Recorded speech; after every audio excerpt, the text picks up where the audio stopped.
સધન command investigation સેરેમનીનું આયોજન કરવામાં આવ્યું અને આયોજનની સાથે સાથે જે પણ ગૌરવાન્વિત જે પણ શહીદ હતા, જે પણ વીર છે એ તમામને મેડલથી તો સન્માનિત કરવામાં આવ્યા. સાથે સાથે એક પ્રદર્શન એવું પણ છે કે જે દેશની આન બાન અને શાન વધારી રહ્યું છે. એ છે શસ્ત્રોનું પ્રદર્શન. એ શસ્ત્ર કે જેમાં મેક ઇન ઇન્ડિયા પણ આવી ગયું. મેક ઇન ઇન્ડિયાની સાથે સાથે મારી પાછળ જે આપ જોઈ રહ્યા છો એ એવા પ્રકારના આધુનિક જે શસ્ત્રો છે અને કમિશન થયેલા આ શસ્ત્રો છે કે જે આજની તારીખે દુશ્મનોના બિલકુલ છક્કા છોડાવી દેવા માટે બિલકુલ સક્ષમ છે. અત્યારે જે આપ જોઈ રહ્યા છો આ એ જ પ્રકારનું રોબોટ છે કે જે રોબોટ એ રીતે કામ કરે છે કે જેથી જે હ્યુમન જે પાવર કામ કરતું હોય છે એના કરતાં પણ માત્ર એક જે કહી શકાય કે હાથમાં અત્યારે જે રીતે કમાન્ડ આપવામાં આવી રહ્યું છે એ કમાન્ડના બેઝની પર આખું વર્ક કરી રહ્યું છે અને માત્ર એક જે સ્વિચ છે એ સ્વિચની પરથી ઘણી બધી વસ્તુ અને ઘણા બધા કિલોમીટરો સુધીનું જે રેન્જ છે એ રેન્જના બેઝની પર કામ કરે છે. સુરક્ષાને લઈને ઘણી બધી વસ્તુઓ એવી છે કે જે જાહેર નથી કરી શકાતી પરંતુ બતાવી શકાય છે અને એ જે તાકાત છે, એ જે શક્તિ છે, એ શક્તિ ભારતીય સેનાની છે. માત્ર આની સાથે સાથે આપને હું બીજા પણ જે અત્યારે શસ્ત્રો છે, આધુનિક શસ્ત્રો છે એ બતાવવા માટે જઈ રહ્યો છું. કમાન્ડોઝ જે છે એ કેટલા સુસજ્જ છે અને ઘણી બધી આધુનિક જે કાર્સ જે જોડવામાં આવી છે, ઘણા બધા જે વાહનો છે કે જે વાહનો મલ્ટીપર્પઝ રીતે કામ કરતા હોય છે. ઘણા બધે વખતે એ જોવામાં નથી આવતા પરંતુ જ્યારે આ પ્રકારનું એક્સક્લુઝિવ એક્ઝિબિશન્સ કરવામાં આવે છે અને એને ઓપરેટિંગ જે કરવાની અંદર આવતું હોય છે એમાં એ રીતે કામ કરતું હોય છે કે જેમાં મોટાભાગના જ્યારે શસ્ત્રો ચલાવવામાં આવતા હોય છે, મોટાભાગે જ્યારે કોઈ પ્રકારનો હુમલો થતો હોય છે એવા સમયગાળા દરમિયાન એક સાથે ક્વિક રિસ્પોન્સ જેને કહી શકાય એ પ્રકારની આ સિસ્ટમ રહેતી હોય છે. સાથે સાથે જ જે મેં પ્રકારે કીધું રોબોટનું જે ઓપરેશન છે, રોબોટનું ઓપરેશનની સાથે સાથે બીજા પણ જે આધુનિક શસ્ત્રો છે એ શસ્ત્રો વિશેની જે સમજ છે એ ઇન્વેસ્ટિગેશન જે સેરેમની છે સધન કમાન્ડ ખાતે ત્યાં આપવાની અંદર આવી છે. અને આ એ કમાન્ડો છે કે જે સતત ખડે પગે દેશની સેવા માટે કાર્યરત રહેતા હોય છે.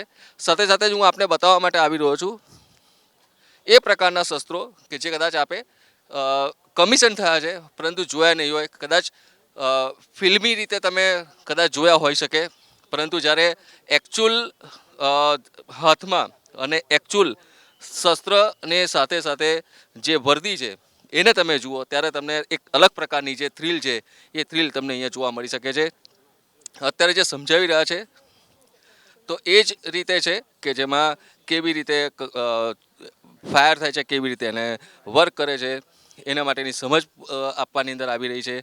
આ એ પ્રકારના આધુનિક સાધનો છે મેં જે પ્રકારે કીધું એ પ્રકારે કે જેમાં ઘણા બધા તો મેક ઇન ઇન્ડિયાની સાથે સંકળાયેલા પણ છે અને બેઝની પર પણ વર્ક કરી રહ્યા છે. સાથે આ સેમીથી લઈને ઓટોમેટિકથી લઈને જે સાકો રાઇફલ છે M4 કાર્બાઇન જેને કહેવામાં આવે છે તો એનું પ્રદર્શનમાં મૂકવામાં આવ્યું છે અને આ પણ એક સૌથી વધારે ઘાતક કહી શકાય એ કેટેગરીના આ શસ્ત્રો છે જે MAG જેને કહી શકાય તો એનું પણ એના પ્રદર્શનમાં મૂકવામાં આવ્યું છે. દુશ્મનો પર જ્યારે આ પ્રકારના શસ્ત્રો જ્યારે ચાલવાની શરૂઆત થાય છે ત્યારે એવું કહી શકાય કે બચવાની તો કોઈ ઉમ્મીદ રહેતી જ નથી. આ 6 રાઇફલ AK-203 MAG જે પ્રકારે કીધું GTAR રાઇફલ છે, 84mm રોકેટ લોન્ચર જે છે, રોકેટ લોન્ચરનું આપણે બતાવી દઉં 84mmનું રોકેટ લોન્ચર છે અને એન્ટી મટીરિયલ રાઇફલની સાથે મૂકવામાં આવી છે. આની રેન્જ અને ઘણી બધી વસ્તુઓ યુઝ કરી ચૂકવામાં આવી છે અત્યાર સુધીની અંદર અને એના કારણે જ્યારે પણ દુશ્મનોની પર ભારતીય સેના એક પ્રકારે હુમલો કરતી હોય છે ત્યારે સામેવાળાની પાસે બચવાના ચાન્સીસ ઘણા ઓછા રહેતા હોય છે. હવે હું જે આપ બતાવવા જઈ રહ્યો છે મિની ડ્રોન છે બેઝિકલી અને આ પણ ભારતની સેનાની સાથે મેક ઇન ઇન્ડિયાની સાથે રુદ્રાસ્ત્રની સાથે અને સાથે સાથે જે નાનું જે ડ્રોન છે આ એક સર્વેલન્સ પ્રકારનું ડ્રોન છે કે જેના આધારે ઘણી બધી ગતિવિધિઓ જોઈ શકાય એમ છે. ભલે તમને લાગે છે કે એકદમ આ જે ડ્રોન છે એ ભલે નાનું છે પરંતુ એનું જે કામ છે એ બહુ મોટું મેજર લેવલ પર છે.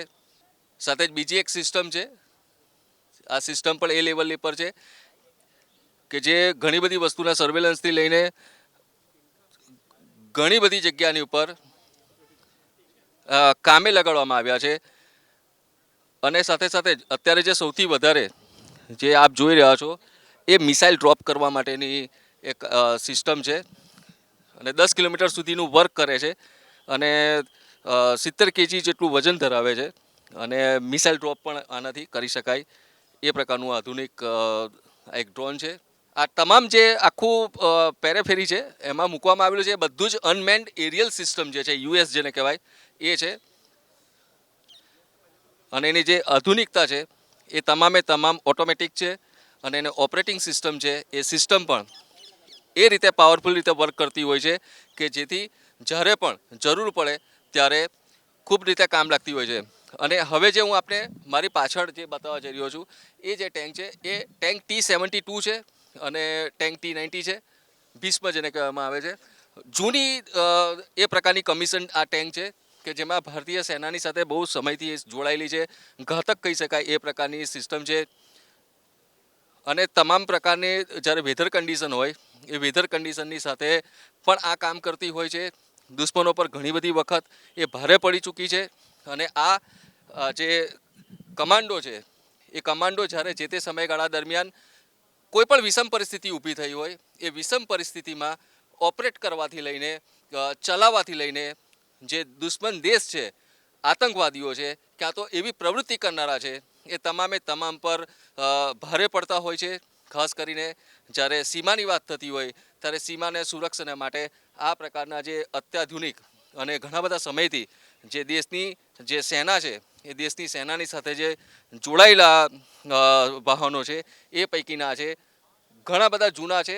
આપ જોઈ શકો છો કે કેવી રીતના કેટલી હદ સુધીની સુસજ્જતાની સાથે આ જ પ્રકારે જ્યારે જરૂર પડતી હોય છે ત્યારે સતત અડીખમ આ વાહનો સાથે જે સેનાના જવાનો છે એ સેનાના જવાનો કામ કરતા હોય છે. અગેન જે વર્ક કરી રહી છે ટેન્કનું ઓપરેટિંગ સિસ્ટમ ક્યાં સુધી ઉપરથી નીચે સુધી જે નિશાન લેવાની વાત છે, જે સ્પીડની વાત છે, એ ટેન્કની વાત છે, તો એ અત્યાધુનિક આ ટેન્કની સાથે સંકળાયેલી જે સિસ્ટમ છે એ સિસ્ટમને અત્યારે હું આપને બતાવી રહ્યો છું સંદેશ ડિજિટલના પ્લેટફોર્મના માધ્યમથી.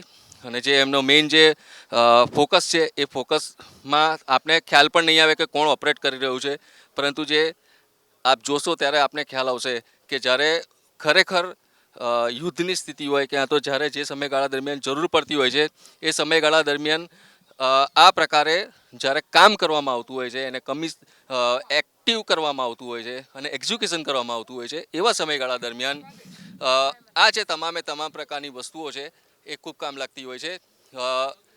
સધન કમાન્ડના જે ઇન્વેસ્ટિચર મેં કીધું એ પ્રકારે સેરેમનીથી હું તમને આ લાઈવ ઇન્ફોર્મેશન પૂરી પાડી રહ્યો હતો અને આ જે અલગ અલગ પ્રકારના જે શસ્ત્રો છે, અત્યાધુનિક શસ્ત્રો, એ શસ્ત્રોનું જે પ્રદર્શન છે એનો મેં આપણે લાઈવ ચિતાર પણ બતાવ્યો છે. દેશ અને દુનિયાની બાકી ખબરો માટે જોડાયેલા રહો સંદેશ ન્યૂઝની સાથે. કેમેરામેન પુખરાજ શર્મા સાથે પિનાક શુક્લ, સંદેશ ન્યૂઝ, અમદાવાદ.